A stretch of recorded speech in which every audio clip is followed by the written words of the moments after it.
Kami percaya Engkau ada di tengah-tengah kami sore hari ini Tuhan. Bagimulah ya Tuhan pujian. Bagimulah ya Tuhan penyembahan kami. Bagi Tuhan saja ibadah ini. Nah kami percaya kami ada untuk Tuhan. Kami ada untuk kepentingan Tuhan.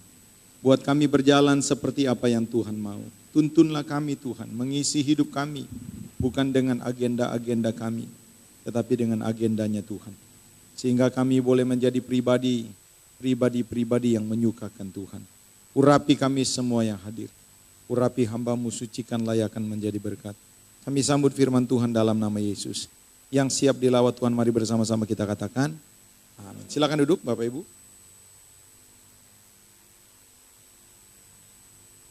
Selamat sore, Shalom.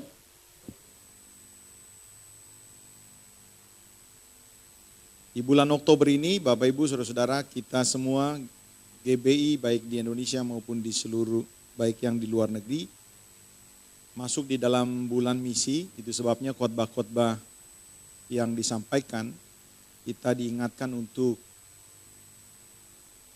berjalan seperti apa yang Tuhan mau. Berjalan dengan misinya Tuhan dalam hidup kita.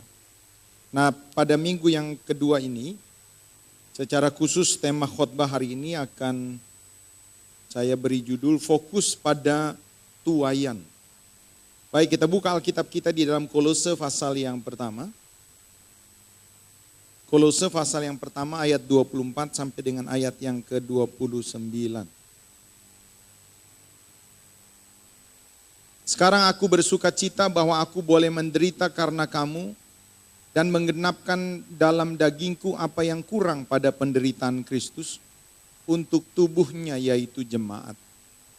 Aku telah menjadi pelayan jemaat itu sesuai dengan tugas yang dipercayakan Allah kepadaku untuk meneruskan firman-Nya dengan sepenuhnya kepada kamu. Yaitu rahasia yang tersembunyi dari abad ke abad dan dari turunan ke turunan, tetapi yang sekarang dinyatakannya kepada orang-orang kudus-Nya.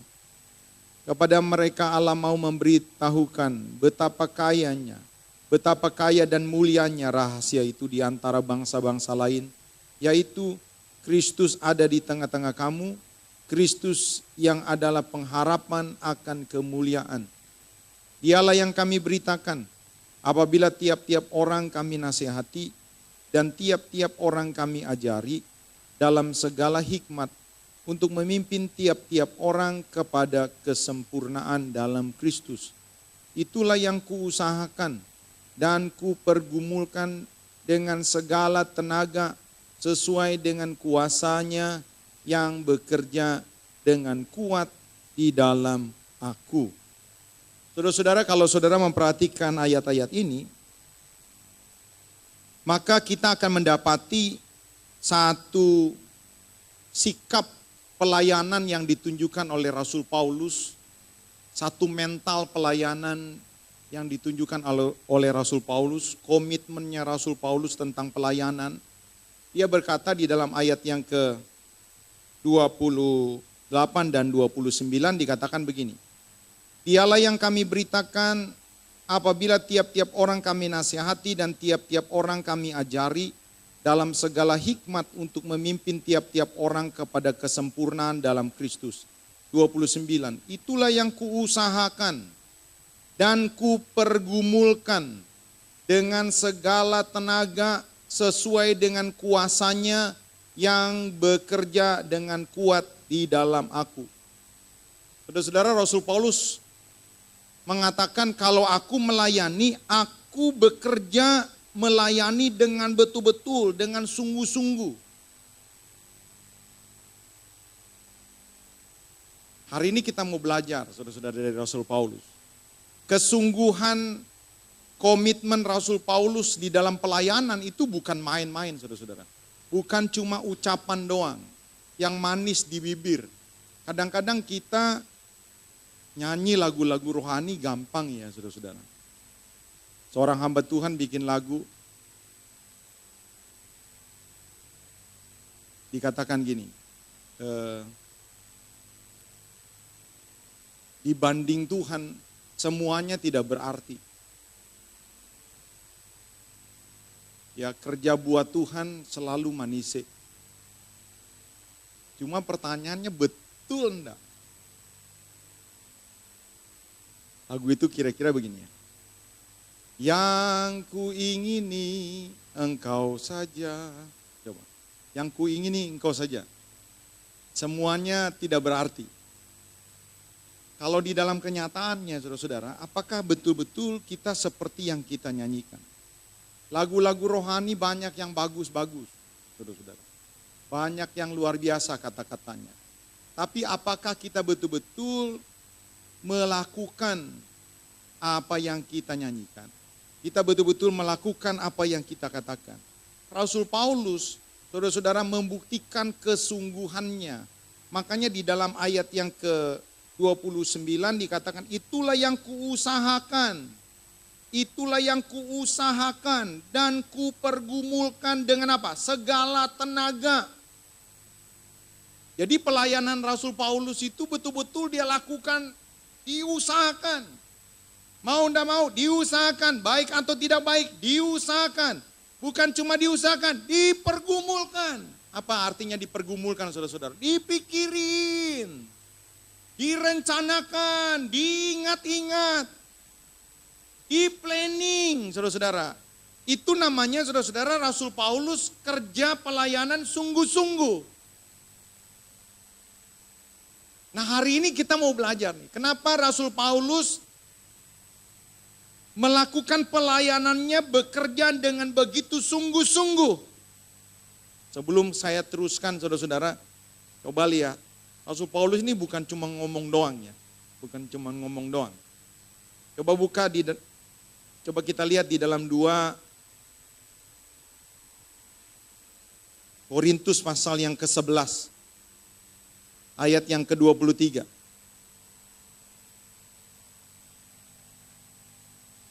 Apakah mereka pelayan Kristus? Pelayanan.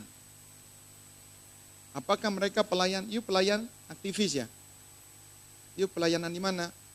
Oh, saya pelayanan di sini. Saya aktivis ini. Yuk melayani apa ya? Oh, saya song leader. Kamu apa? Oh, saya singer. Oh, saya usher. Oh, kamu aktivis ya? Apakah mereka aktivis? Apakah mereka song leader? Apakah mereka pelayan Kristus? Rasul Paulus nih. Apakah mereka pelayan Kristus? Nih. Aku berkata seperti orang gila, aku lebih sering berjeri lelah. Ini kata-kata yang saya mau bawakan, saudara-saudara, mau menunjukkan bahwa Rasul Paulus itu bukan ngomong doang. Kalau dia berkata, kalau aku melayani betul-betul, aku melayani sungguh-sungguh. Aku lebih banyak berjeri lelah. Dibanding apa? Lebih banyak dibanding apa? Kalau dikatakan, aku lebih banyak berjeri lelah. Dibanding apa? Mungkin dibanding untuk hidupnya sendiri. Jadi harus ada pembandingnya kan. Aku lebih banyak berjeri lelah. Lebih sering di dalam penjara. Lebih sering di dalam penjara dibanding dengan apa? Kok lebih sering di dalam penjara dibanding dengan apa? Dibanding di luar penjara.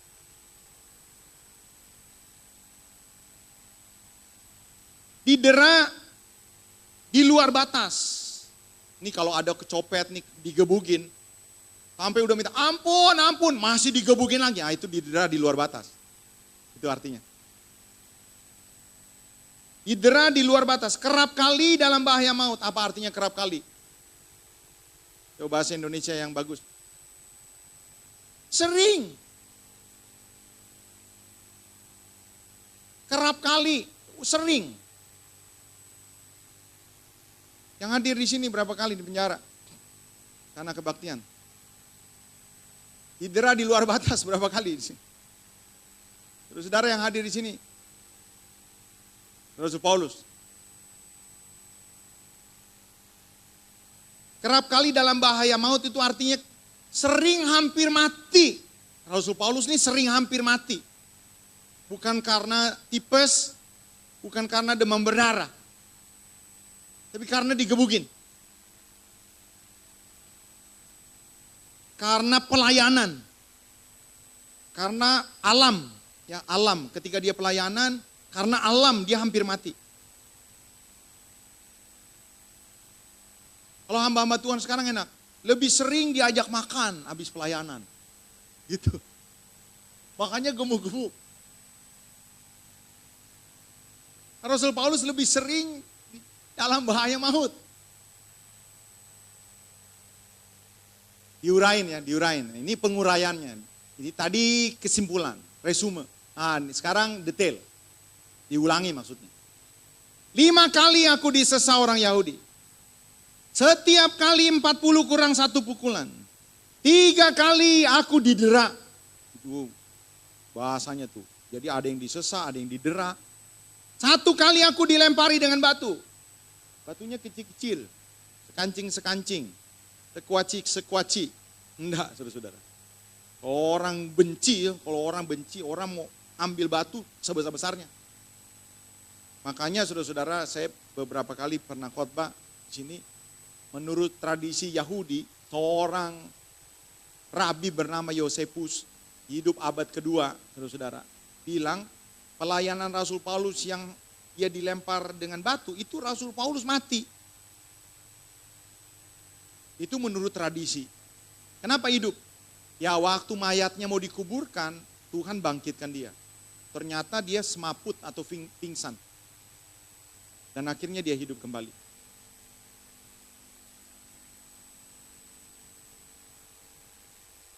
Satu kali aku dilempari dengan batu, 3 kali mengalami karam kapal. 3 kali kapalnya karam. Tidak dicari sama tim SAR. Nggak ada. Dia selamat sendiri itu karena angin. Sehari semalaman aku terkatung-katung di tengah laut. Dalam perjalananku aku sering diancam bahaya banjir. Hampir mati nih. Bahaya penyamun, hampir mati.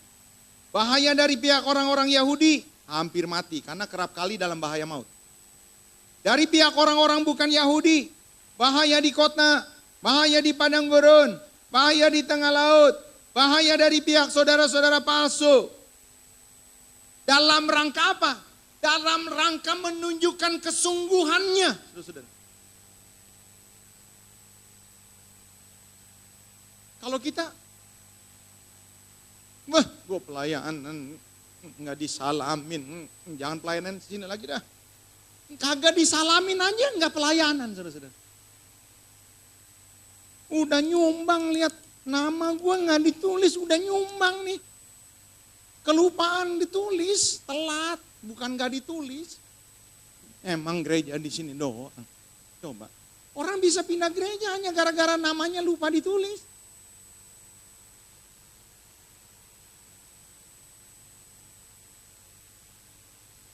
Bapak Gembala tadi gue mau salaman, tangannya sih memang megang tangan gue, tapi mukanya nggak ke gue, kurang ajar.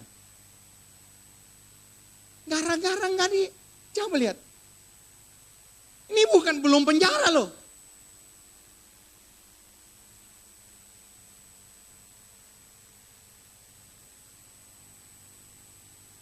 (27) Aku banyak berjeri lelah, bekerja berat.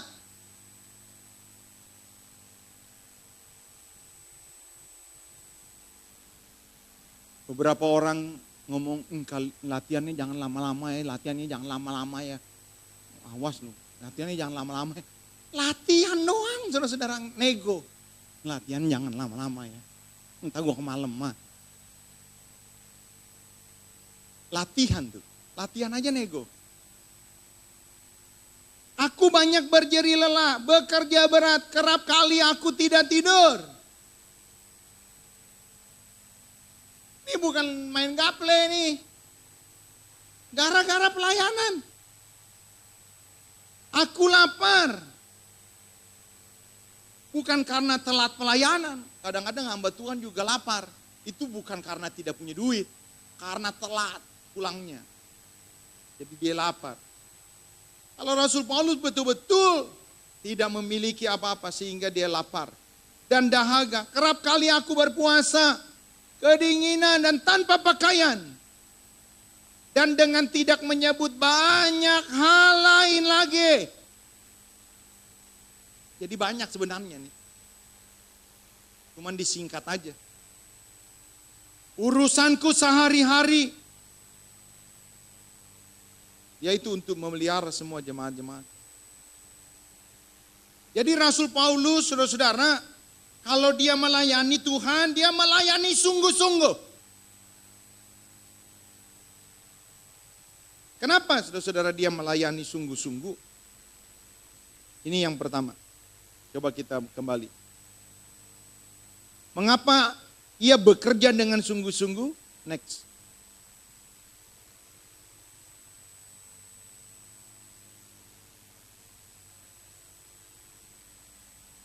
Karena Paulus menyadari bahwa ini jawabannya, saudara-saudara. Kenapa Rasul Paulus sungguh-sungguh? Karena jiwa-jiwa adalah prioritas utama.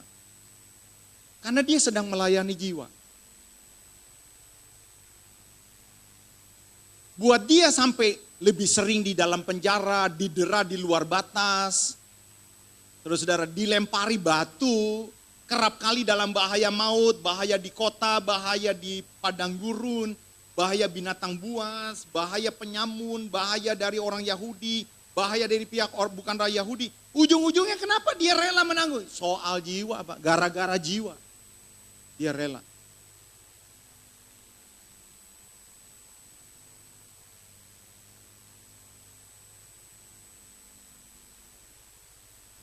Cabang kita di Pondok Maharta tuh lagi renovasi. Hampir selesai.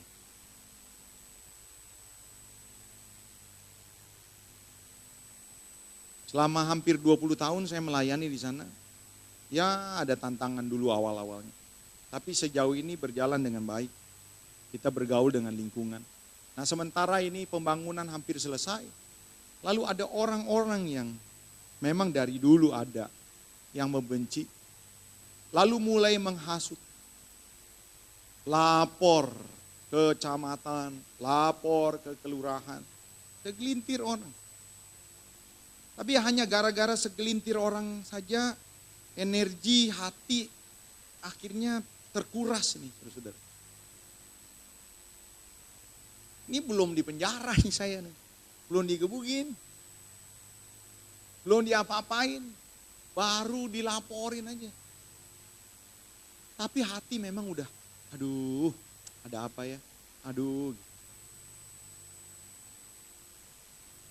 Nah kenapa sampai Rasul Paulus bekerja dengan sungguh-sungguh? Karena yang dilayani, saudara-saudara, jiwa-jiwa. Fokus Rasul Paulus, jiwa-jiwa. Next. Makanya di dalam ayat 28, ayat 29, sedikit saudara-saudara dikasih tahu sama Rasul Paulus. Dikatakan begini, dialah yang kami beritakan apabila tiap-tiap orang kami nasihati, tiap-tiap orang kami ajari dalam segala hikmat untuk memimpin tiap-tiap orang kepada kesempurnaan dalam Kristus. Jadi kenapa Rasul Paulus sungguh-sungguh melayani Tuhan? Kenapa saudara-saudara? Karena di mata Rasul Paulus, pelayanan terhadap jiwa-jiwa itu adalah prioritas. Inilah yang menyebabkan dia melayani Tuhan sungguh-sungguh. Kenapa? Ujung-ujungnya jiwa-jiwa. Bukan hal yang lain. Next. Dikatakan, itulah yang kuusahakan dan kupergumulkan dengan segala tenaga. Sesuai dengan kuasanya yang bekerja kuat di dalam aku. Coba bersama-sama kita buka 1 Korintus pasal yang ke-9.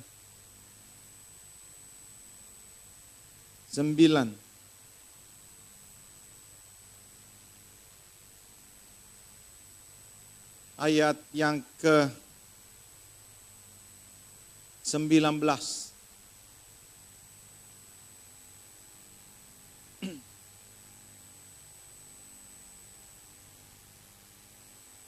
Bapak Ibu boleh lihat di layar monitor.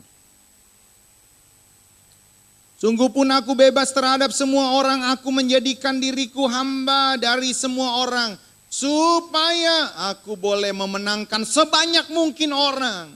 20. Demikianlah bagi orang Yahudi aku jadi seperti, bukan akhirnya jadi orang Yahudi, tapi menjadi seperti orang Yahudi, supaya aku memenangkan orang-orang Yahudi.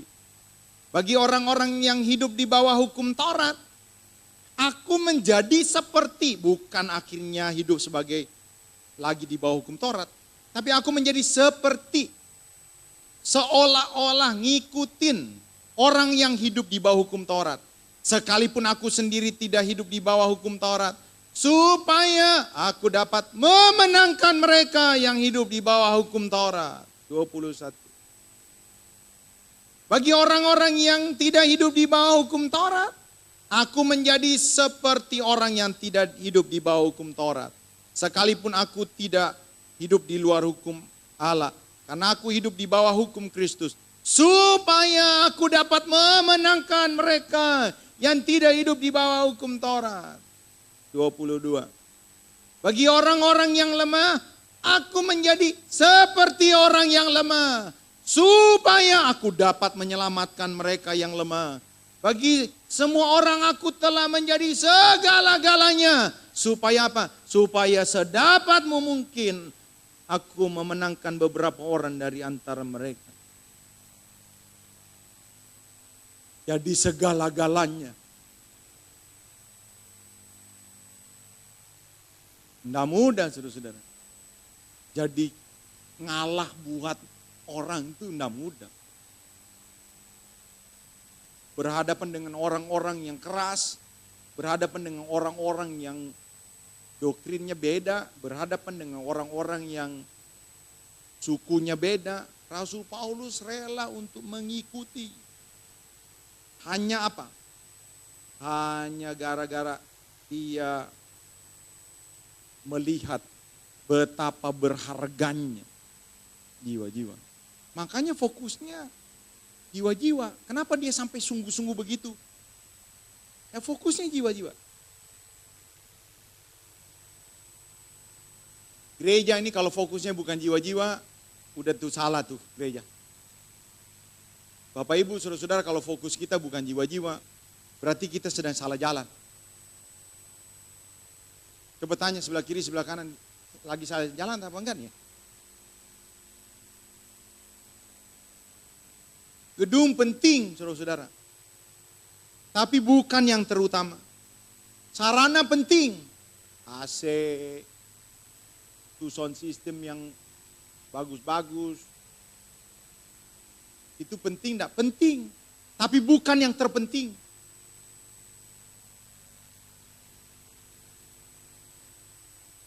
Rasul Paulus fokusnya bukan nama besar. Dia rela tidak dikenal.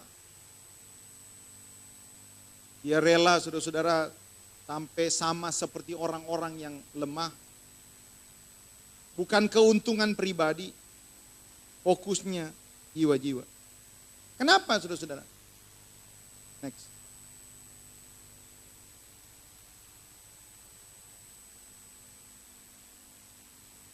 Dia tidak berfokus kepada hal yang lain. Paulus berusaha dan bergumul dengan segala tenaga untuk menjangkau dan membawa jiwa-jiwa mengenal Kristus. Kenapa prioritasnya jiwa-jiwa, Bapak Ibu? Coba kita lihat 2 Timotius 4 ayat 1 dan 2. Coba.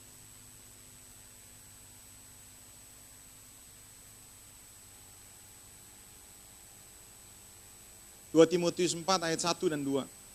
Di hadapan Allah dan Kristus Yesus yang akan menghakimi orang yang hidup dan yang mati.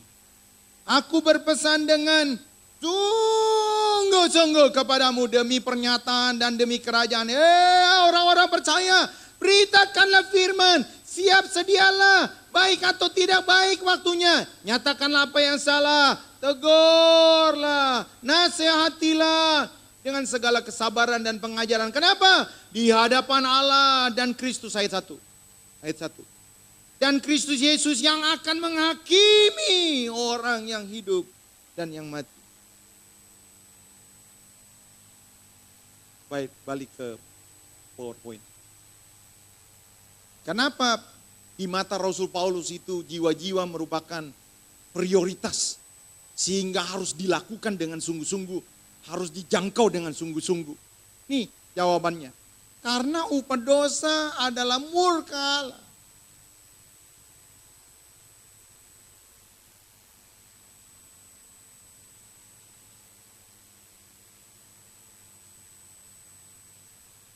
Saya pernah bawakan khotbah yang mirip-mirip dengan begini, saudara-saudara.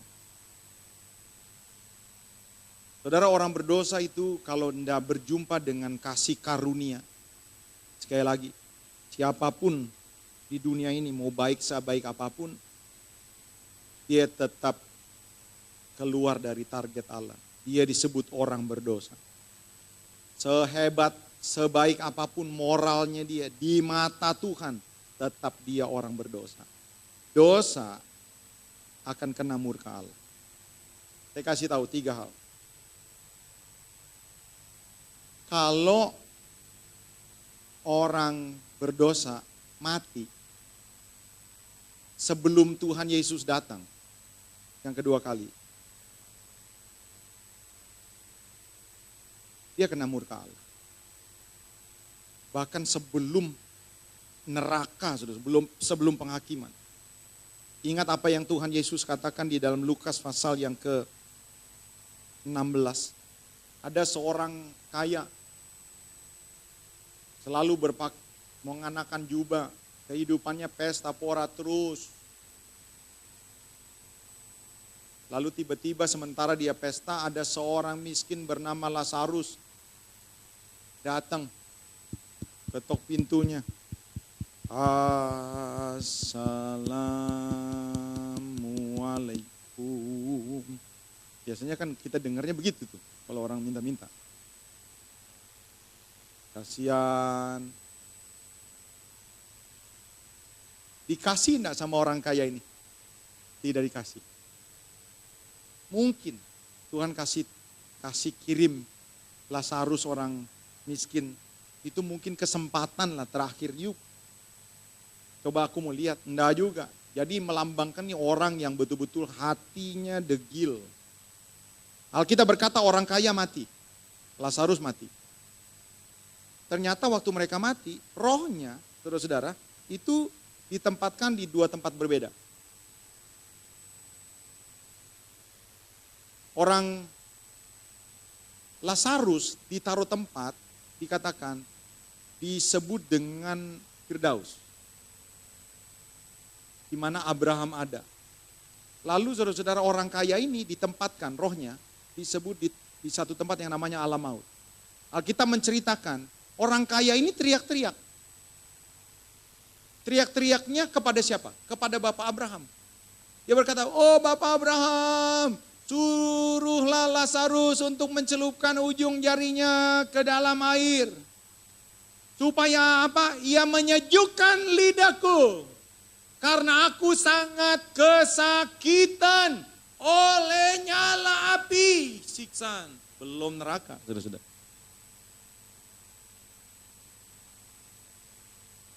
Rasul Paulus menyadari ini. Aku pesan sungguh-sungguh ya. Ini bukan gertak sambal ini. Ini bukan, ayo dong kalau lagi ada waktu lah ya. Jangan, ayo dong. Bukan, saudara-saudara. Ini sungguh-sungguh, aku berpesan sungguh-sungguh.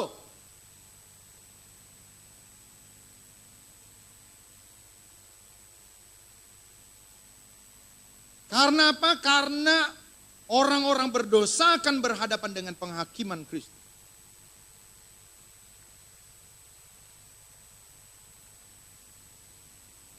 Jadi belum akhir zaman, saudara-saudara. Ini orang-orang mati. Saudara punya saudara ya, mohon maaf nih. Tidak kenal Tuhan. kita tidak bisa berbuat apa-apa. Makanya gak heran orang-orang muslim cerita ya, mereka tahu apa yang disebut dengan siksa kubur. Ini yang pertama. Yang kedua, coba lihat di balik ke ini. 2 Petrus 3 ayat 9 sampai 12. 2 Petrus 3 ayat 9 sampai 12 kita baca. 2 Petrus 3 ayat 9 sampai 12. Tuhan tidak lalai menepati janjinya sekalipun ada orang yang menganggapnya sebagai kelalaian. Maksudnya ini ada orang ini kok Tuhan belum datang ya, Tuhan lalai, enggak.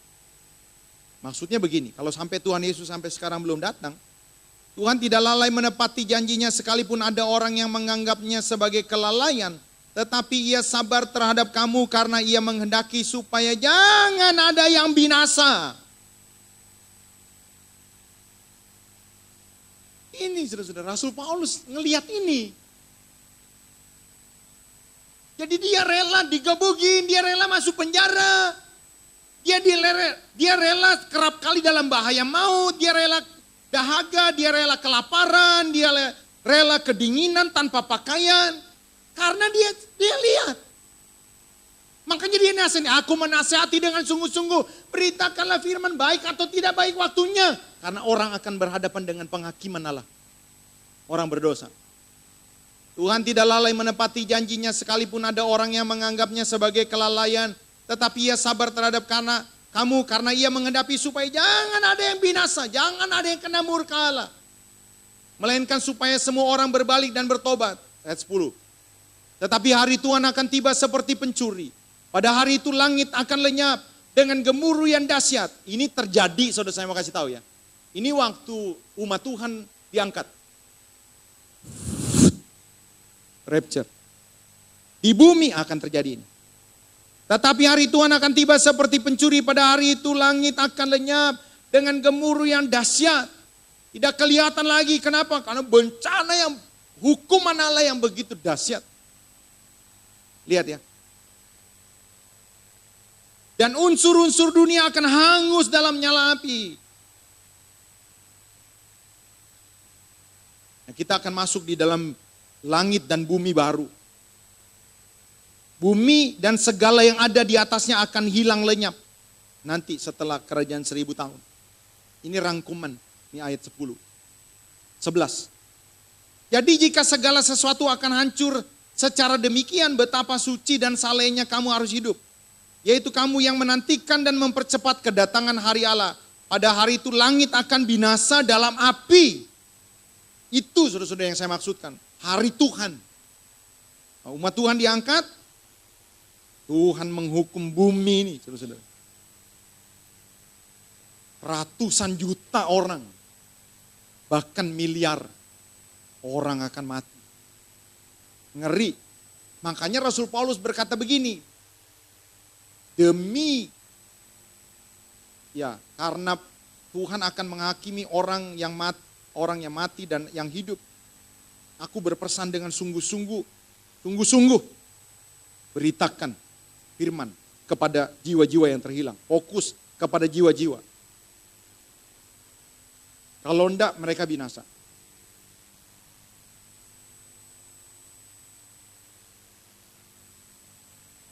Balik ke PowerPoint. Next. Ya, PowerPoint yang ke-8. Nah, Rasul Paulus sadar bahwa ia adalah pelayan bagi jiwa-jiwa. Karena apa? Karena ia mengikuti jejak Kristus. Coba kita buka di dalam 1 Korintus 10. 1 Korintus 10 ayat 33. Sambung 1 Korintus 11 ayat 1. Itu 2 ayat. Ya nanti dikatakan gini. Sama seperti aku juga berusaha menyenangkan hati semua orang dalam segala hal. Bukan untuk kepentingan diriku. Tetapi untuk kepentingan orang banyak. Supaya mereka beroleh selamat. Ini di dalam konteks aslinya ini nyambung saudara-saudara. Coba 1 Korintus 11 ayat 1.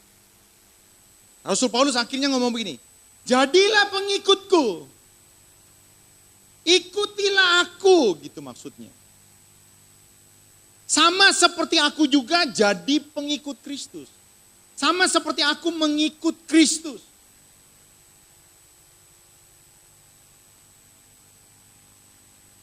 Balik ke PowerPoint. Jawab pertanyaan di kalimat yang merah. Saudara, pengikutnya siapa ya? Habib Rizik, Osama bin Laden, Konghucu, Siddhartha Gautama,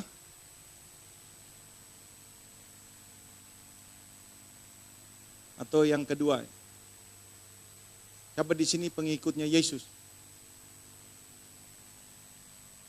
Yang bukan pengikut Yesus berdiri. Paling gampang tuh pertanyaan. Yang bukan pengikut Yesus berdiri.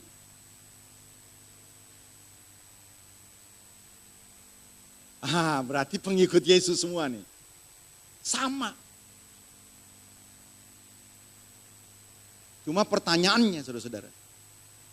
Apakah saudara adalah pengikut Yesus sejati? Enggak. Kalau saudara mau lihat pengikut Yesus sejati, Rasul Paulus. Tuh. Sama seperti aku mengikuti Yesus. Aku pengen kalian mengikuti aku, kata Rasul Paulus. Sungguh-sungguh. Untuk apa? Untuk jiwa.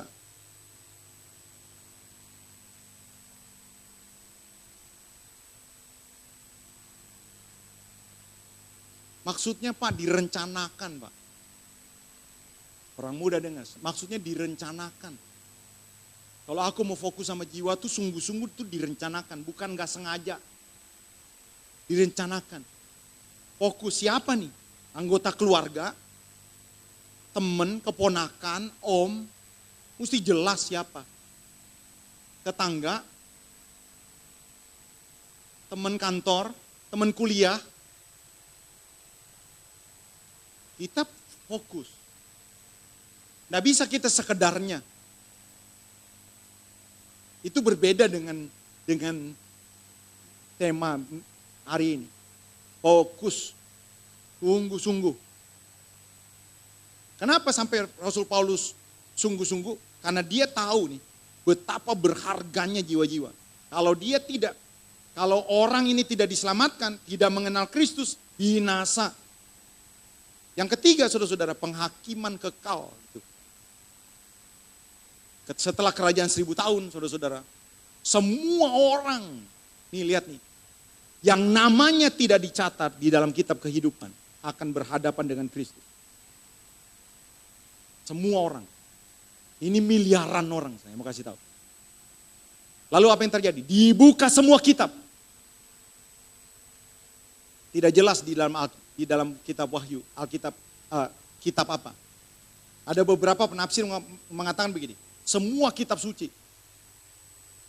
Ya kalau semua kitab suci yang ada di dunia mungkin dibuka Al-Quran, dibuka Tripitaka, dibuka Weda, semua.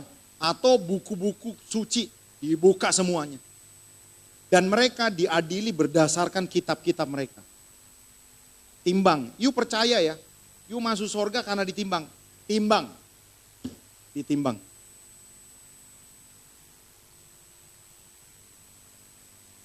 Timbangannya bukan timbangan manusia. Timbangannya timbangan Tuhan. Enggak ada yang selamat. Mungkin ada yang lolos. Mungkin. Kenapa? Karena dari bayi sampai opa dia ada di biara. Enggak nonton TV, enggak punya HP, enggak baca koran, jahit mulu. Bikin onde-onde buat orang miskin. Mungkin ada orang-orang yang seperti itu. Tiap kali kerjaannya sembahyang terus. Sembahyang, bikin onde-onde, sore jahit, besok sembahyang lagi. Mungkin ada orang-orang yang begitu. Enggak kenal laki-laki kalau dia perempuan, enggak kenal perempuan kalau dia laki-laki. enggak kesentuh. Mereka udah bangga. Tuhan berkata, tunggu. Dibuka satu kitab. Namanya Kitab Kehidupan.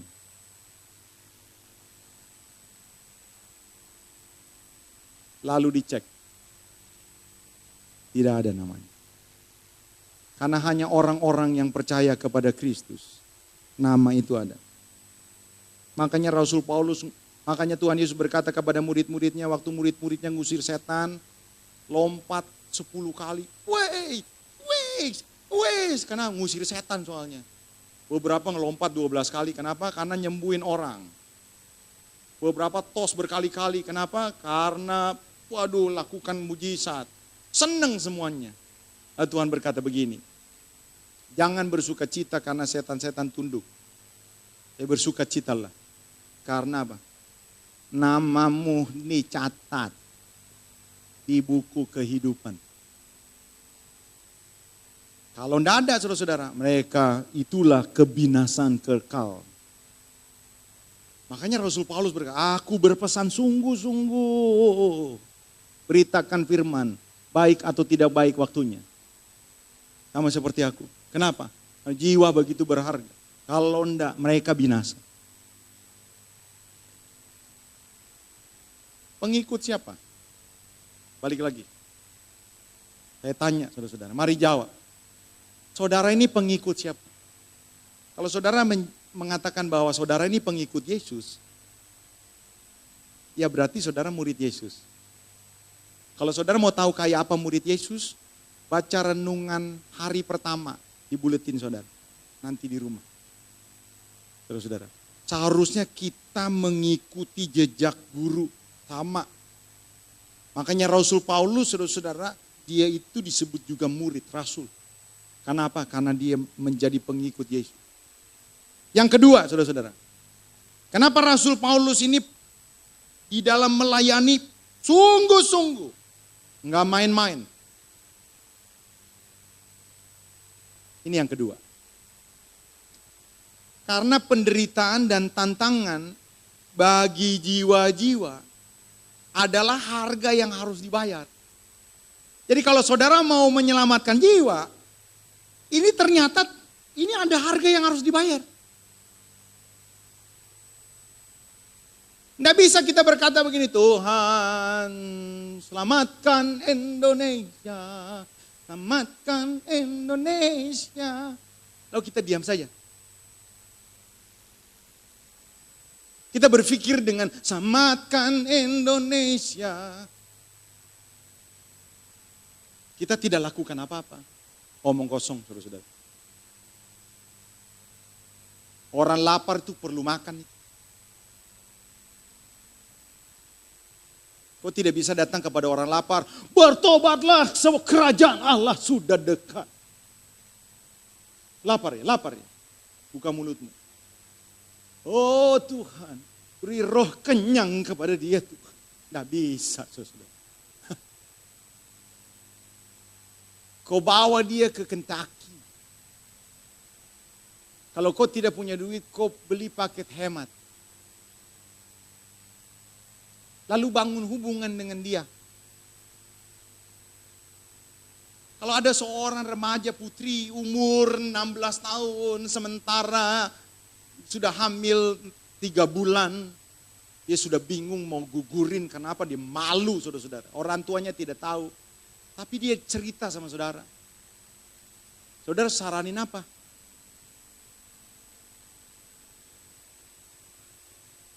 Saudara tidak bisa berdoa saja. No. Dia punya kemungkinan saudara-saudara akan diusir. Di mana gereja? Kalau saudara beritakan firman, saudara kemungkinan akan ditolak. Itu sebabnya banyak orang tidak mau fokus sama jiwa-jiwa. Takut. You know takut? Bahasa Jermannya ngeper.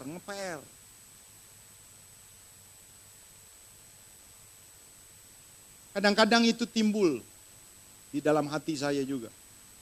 Menghadapi pelayanan, ada orang-orang yang waduh, menentang, kadang-kadang timbul rasa. Tapi apakah kita harus menyerah? Enggak. Rasul Paulus tuh. Next coba.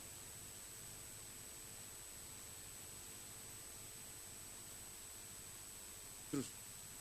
Bukakan. Ya. Penderitaan dan tantangan bukan alasan untuk tidak fokus untuk jiwa-jiwa. Kebanyakan orang, saudara-saudara, ini mohon maaf nih gereja. Ya tidak ada yang mau teliti aja. Atau tidak berani juga teliti. Yang paling mudah untuk nyedot jiwa-jiwa, bikin gereja bintang 5.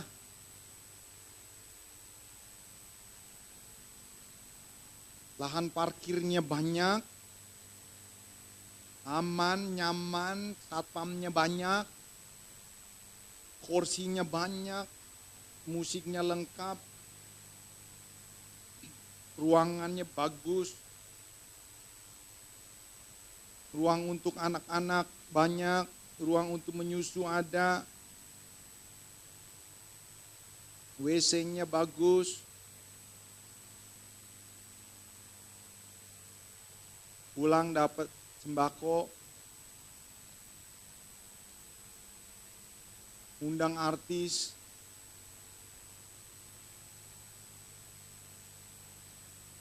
orang akan datang.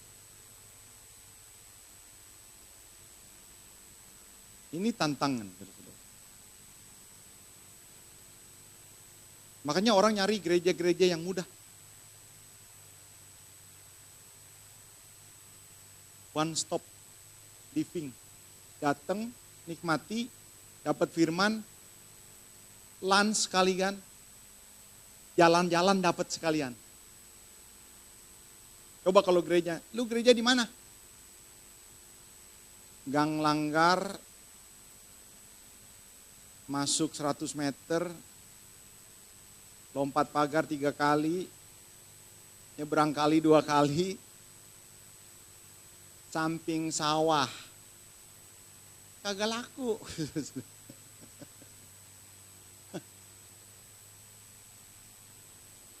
Orang akhirnya berlomba-lomba, kasih fasilitas lebih banyak, kasih artis lebih banyak, undang pengkhotbah terkenal. Orang cenderung gereja begitu. Kenapa? Aduh, jangkau jiwa, aduh, berita-beritakan Injil, repot Pak, aduh, kalau mereka mau, kalau kita diludahin Pak.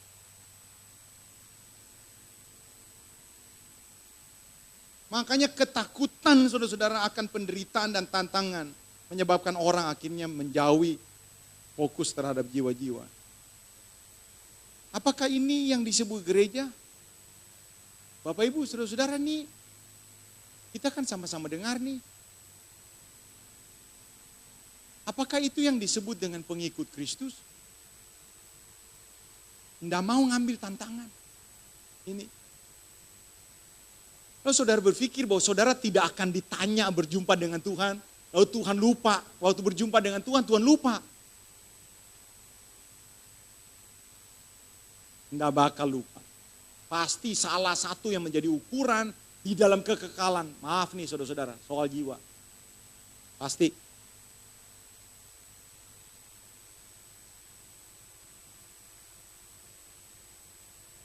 Next. Banyak orang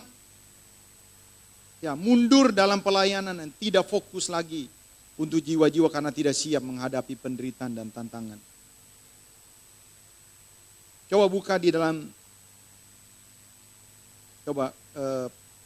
PowerPoint yang nomor 12. Next. Ya, tadi kita sudah baca ya. Coba saudara lihat nih. 1 Korintus 9 ayat 19 sampai 22. Tadi kita sudah baca, kita ulang sedikit. 1 Korintus 9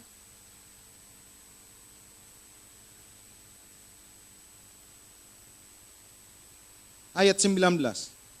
Sungguh pun aku bebas terhadap semua orang, Maksudnya sih, kalau gue mau melayani hari Kamis saja, lu mau apa?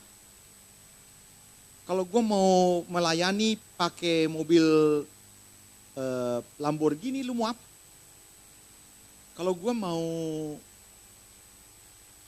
bikin gereja di mall, lu mau apa? Jadi bebas-bebas saja, sah-sah saja. Ini maksudnya. Sungguh pun aku bebas terhadap semua orang. Tidak ada yang nuntut, tidak ada yang suruh saya.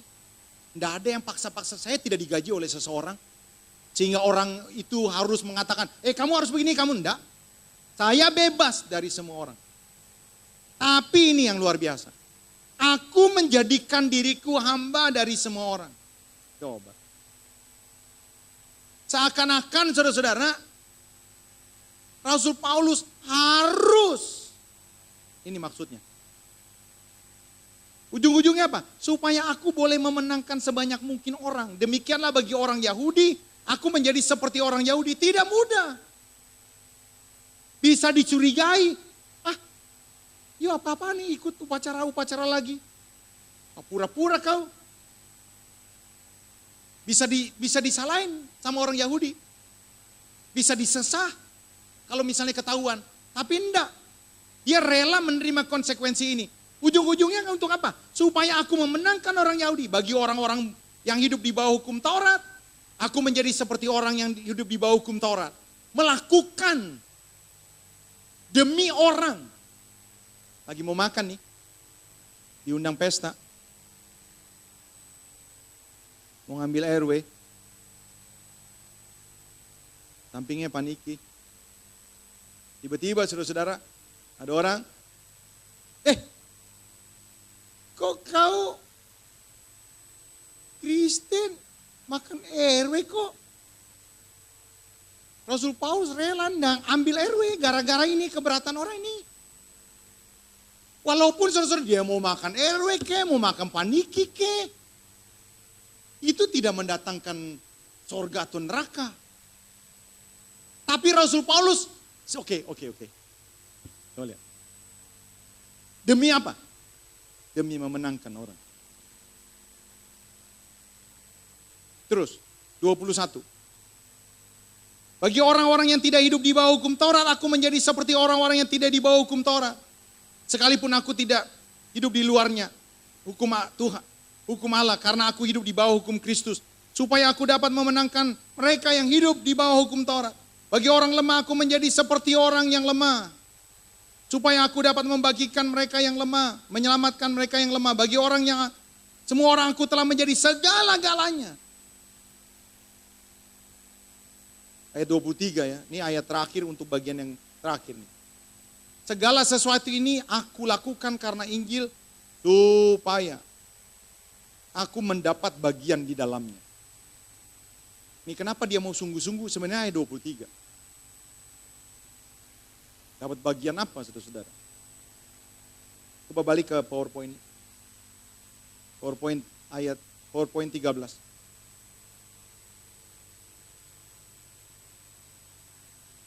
Kalimat Paulus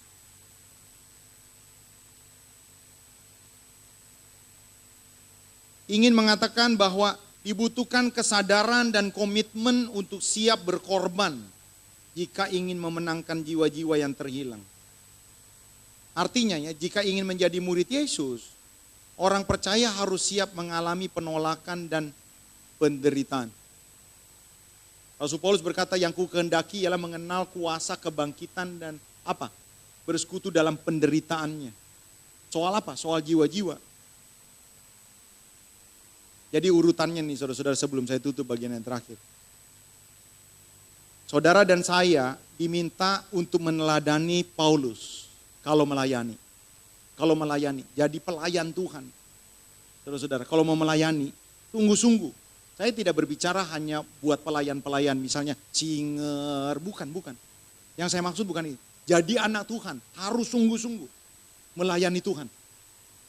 Kenapa harus sungguh-sungguh? Ternyata karena jiwa-jiwa. Jiwa-jiwa begitu berharga. Rasul Paulus tahu.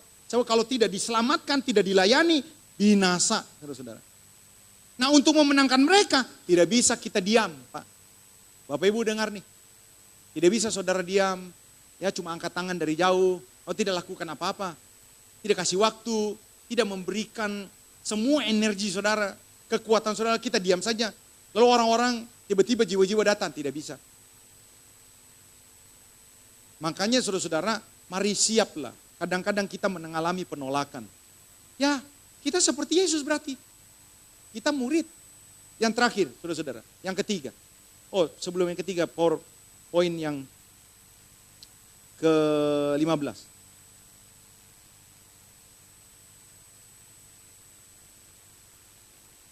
Ya, mari kita renungkan beberapa pertanyaan ini. Apakah Anda murid Yesus yang sejati? Tadi saya tanya, saudara pengikut siapa? Yang bukan pengikut Yesus bangkit berdiri, tidak ada yang bangkit berdiri. Berarti semua pengikut Yesus. Cuma pertanyaannya, sejati enggak? Apa cirinya sejati? Nih, apakah Anda ngikutin teladan Yesus enggak? Jadi kalau saudara mau lihat saudara sejati atau bukan, saudara ikutin Yesus atau enggak? Cirinya apa? Apakah Anda melayani jiwa-jiwa yang terhilang enggak? Fokus terhadap jiwa-jiwa enggak?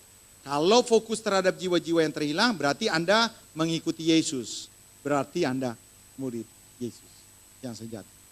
Yang ketiga, kenapa Rasul Paulus sungguh-sungguh, saudara-saudara? Sungguh-sungguh, luar biasa sungguh-sungguh. Ini jawabannya. Di dalam Kolose 1 ayat 27, coba buka Kolose 1 ayat 27.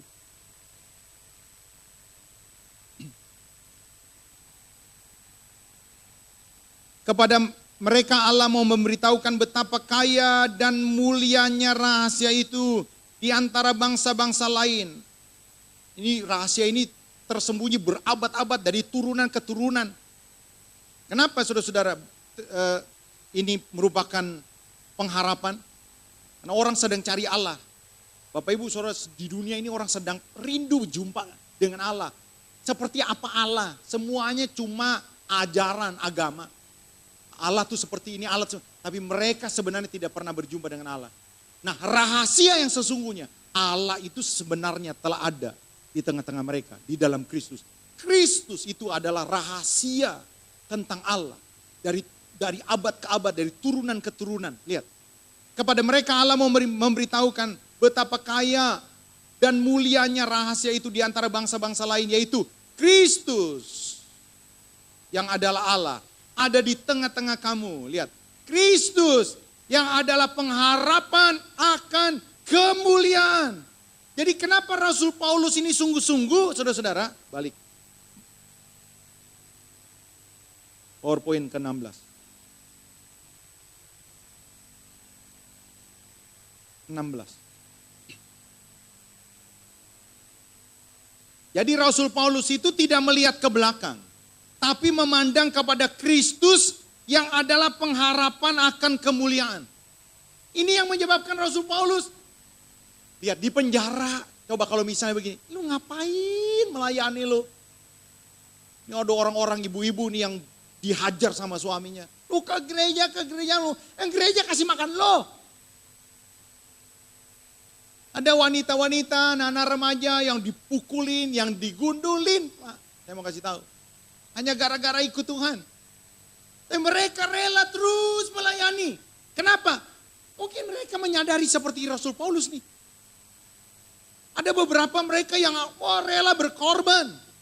Walaupun uangnya pas-pasan, tapi tetap rela berkorban. Mereka udah capek ya, tapi tetap nyamperin. Bangun hubungan. Ngapain nih, mau sia-sia ya. Alah buang-buang waktu nih, mau ngunjungin ini. Tapi tetap mau ngunjungin. Soal jiwa-jiwa dia tahu. Kenapa sampai begini? Karena dia tahu nih sama seperti Rasul Paulus. Apa yang aku lakukan untuk jiwa-jiwa itu akan berdampak untuk kekekalan. Next. PowerPoint yang 17. Dikatakan gini. Sebab Paulus melihat kemuliaan yang melebihi segala-galanya sebagai upah atas tugas panggilan sorgawi yang dipercayakan kepadanya. Coba kita baca ya sebentar ya saudara-saudara. Coba 2 Korintus pasal yang ke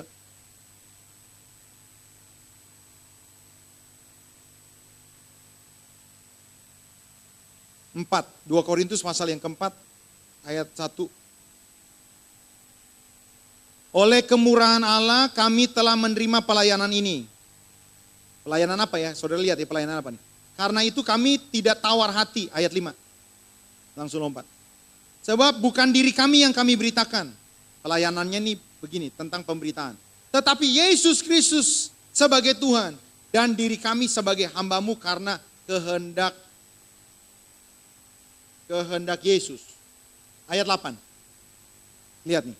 Dalam segala hal kami ditindas, namun tidak terjepit. Kami habis akal, namun tidak putus asa. Kami dianiaya, namun kami tidak ditinggalkan sendirian. Kami dihempaskan, namun tidak binasa. Kami senantiasa membawa kematian Yesus di dalam tubuh kami, supaya kehidupan Yesus juga menjadi nyata dalam tubuh kami. Ayat 16. Nih. Sebab itu kami tidak tawar hati, tetapi meskipun manusia lahiriah kami semakin merosot, namun manusia batinia kami dibaharui dari sehari ke sehari. Sebab penderitaan ringan yang sekarang ini, maksudnya dalam menjangkau jiwa-jiwa, fokus sama jiwa-jiwa. Waduh, ada banyak penderitaan. Lihat. Tetap kami tidak mau tawar hati. Sebab penderitaan ringan yang sekarang ini mengerjakan bagi kami kemuliaan kekal yang melebihi segala-galanya, jauh lebih besar daripada penderitaan kami. Sebab kami tidak memperhatikan yang kelihatan yang sekarang, melainkan yang tidak kelihatan. Karena yang kelihatan adalah sementara, sedangkan yang tidak kelihatan adalah kekal. Jadi saudara-saudara, kenapa Rasul Paulus sungguh-sungguh fokus untuk jiwa-jiwa? Saudara lihat ya. Karena dia bisa lihat apa yang menanti dia kelak. Saudara-saudara, sayangnya begitu banyak orang lihatnya cuman kalau melayani nanti gaji naik. Kalau melayani nanti karir naik. Kalau melayani nanti sakit sembuh. Saudara dengar, itu semua sementara. Tapi kemuliaan yang melebihi segala-galanya, saudara-saudara. Seharusnya saudara-saudara itu yang menjadi fokus. Makanya tidak heran orang yang bisa melihat apa yang tidak kelihatan kelak. Dia tidak akan hitung-hitungan. Dia rela saudara-saudara menderita. Dalam tanda kutip ya. Dia mungkin menderita soal ya waktunya, dia capek, dia keluarkan uang, dia dihianati mungkin, dia disalah tafsirkan. Tapi dia tetap terus lakukan, fokus terhadap jiwa-jiwa. Kenapa? Karena dia lihat Kristus dan kemuliaan yang melebihi segala-galanya. Kiranya Tuhan Yesus memberkati kita. Mari kita bangkit berdiri.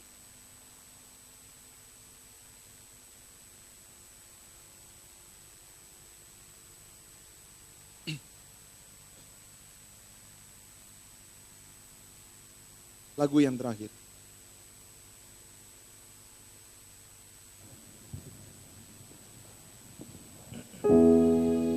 Nyatakan kemuliaan pada segala